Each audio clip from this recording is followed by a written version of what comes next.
여러분 안녕하십니까? 호사카 유지 TV입니다.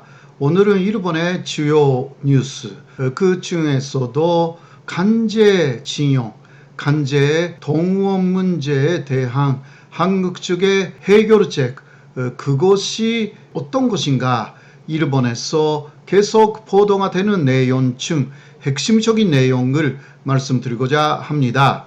먼저 2018년 10월에 첫 번째 확정 판결이 나왔고요. 그 이후에 15명의 피해자들이 순수한 강제노동 대법원의 판결이 있었습니다. 그런데 거기에 한국 정부의 해결책이 거의 굳어졌다라는 뉴스가 일본에서도 나와 있고 한국에서도 나와 있지 않습니까?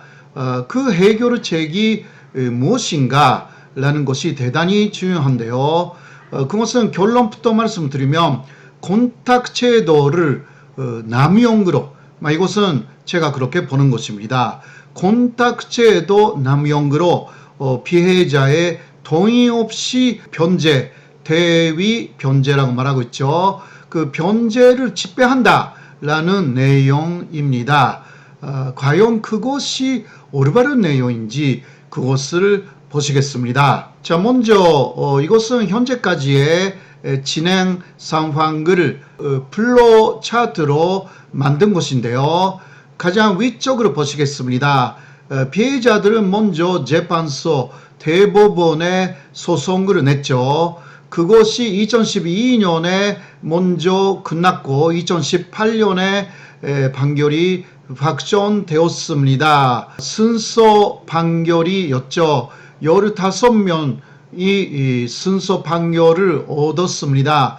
그쯤 벌써 12명이 세상을 떠났다라고 알려져 있는데요. 물론 후손분들이 이어서 재판을 계속 진행시키고 있는데요. 자, 대법원은 일본에 배소한 전범기업에게 위자료 지급 명령을 내렸습니다.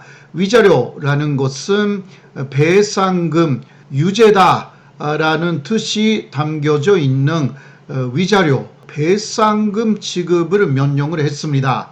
그러나 일본 전범기업은 미쓰비시나 일본 최초를 말하는데요. 거기에 대해서 응하지 않고 있기 때문에 결국은 대법원은 한국 내의 전범 기업들의 차산을 자합하는 방향으로 결정했고요. 현재는 차산을 현금화하는 과정을 진행시키고 있습니다. 그러나 일본 정부는 여기에 상당히 많이 반발을 한 것으로 우리가 잘 알고 있지 않습니까? 자, 여기에 대해서 한국 정부도 여러 가지 생각을 하게 되었습니다. 한국 정부는 어떤 작업을 하기 시작했습니다. 그리고 피해자들에 대해서는 설득하고 회유를 되풀이했죠. 자, 한국 정부가 작업을 한 내용 화면에 왼쪽에 나와 있는데요. 그것은 일본 기업이 아닌 한국 기업이 피해자 지원재단에 기부를 한다라는 방법이었습니다. 피해자 지원재단은 일제 강제동원 피해자 지원재단이라고 정식적인 명칭은 그렇게 합니다. 그렇게 하여서 피해자 지원재단에는 변제라든가 배상금이나 보상금을 대신 내준다라든가 그러한 기능이 전혀 없었습니다. 그래서 새로운 이사회가 피해자 지원재단의 정관을 고쳤습니다. 그렇게 하여서 한국 기업이 이게 포스코로 알려져 있는데요. 먼저 포스코가 중심이 돼가지고 40억 원 정도를 기부한다. 피해자 지원재단에게 이런 식으로 결정이 된 것 같고요. 자, 그 다음인데 이 피해자 지원재단은 이 기부금을 배상금, 보상금으로서 한국에 있는 대법원 산하의 곤탁소에 곤탁을 합니다. 이 곤탁이라는 제도를 이용하는 것이고요. 이 콘탁을 받은 콘탁소는 피해자들에게 대위 면제라는 명목으로 콘탁받은 기부금을 피해자들에게 건네줄 수 있습니다. 그렇게 하여서 해결되었다라고 말할 수가 있는 법적인 내용들이 사실 한국의 법에 있습니다. 여기에는 피해자의 동의가 필요 없는 것입니다. 그렇기 때문에 이러한 시스템을 만들기 위해서 한국 정부는 현재까지 달려왔다라고 말할 수가 있고요. 자, 이러한 방법이 법적으로 문제가 없다 하더라도 이것이 일본의 요구에 의해서 이루어진 부분이고 피해자들의 동의가 전혀 없는 상황에서 법적으로도 혹은 외교적으로도 정의로운 것인지가 가장 큰 문제라고 할 수가 있습니다. 자, 그러면 그 다음에 진행은 어떻게 되는지 살펴보겠습니다. 먼저 피해자들은 콘탁소에 그리고 피해자 지원재단에게 콘탁금을 수용할 수 없다.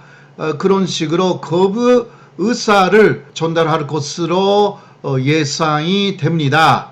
물론 이 시점에서 피해자들 중에서 수용하겠다라는 사람들이 있으면 그런 피해자들에 대해서는 사건은 마무리되는 것입니다. 그러나 전체가 그렇게 수용한다고 할 수가 없고요. 그리고 지금도 300명 이상의 재판이 진행되고 있기 때문에 다시 일본 전범 기업이 유죄가 되는 경우는 더 문제가 커질 우려도 있는데요. 현재 이러한 상황입니다. 자, 피해자들은 대법원에 콘탁 무효 소송을 일으킬 가능성이 대단히 큽니다. 자, 이렇게 되면 계속 해결을 할 수 없어서 한국 안에서 왔다 갔다 하기 시작해가지고 일본은 이제 승리 선언을 할 것으로 생각됩니다. 현 한국 정부는 일본 정부에게 해결됐다라고 해결을 보고할 것이고요. 일본 정부는 이에 호응해가지고 수출 규제를 해제하거나 그러한 조치를 할 것으로 예상이 됩니다. 그러나 수출 규제 자체가 지금 의미가 없지 않습니까? 일본 기업의 어디가 한국에 대한 수출 규제를 하고 있을까요? 사실상 유명무실화된 수출 규제를 해제한다라는 것 자체가 큰 의미가 없는 상황입니다. 일본도 대단히 수출이 어려운 상황에서 수출을 규제할 리가 없는 것입니다. 일본 경제는 대단히 힘든 상태에 현재 놓여져 있습니다. 일본에서도 이 문제에 대한 많은 뉴스가 쏟아지고 있습니다. 한국 정부 안은 대단히 큰 갈등을 야기하여서 결국은 해결책이 될 수가 없습니다.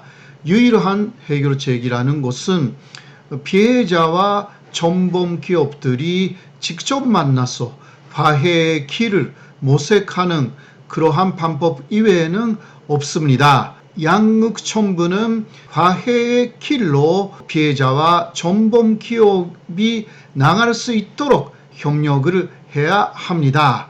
이상 마치겠습니다. 감사합니다.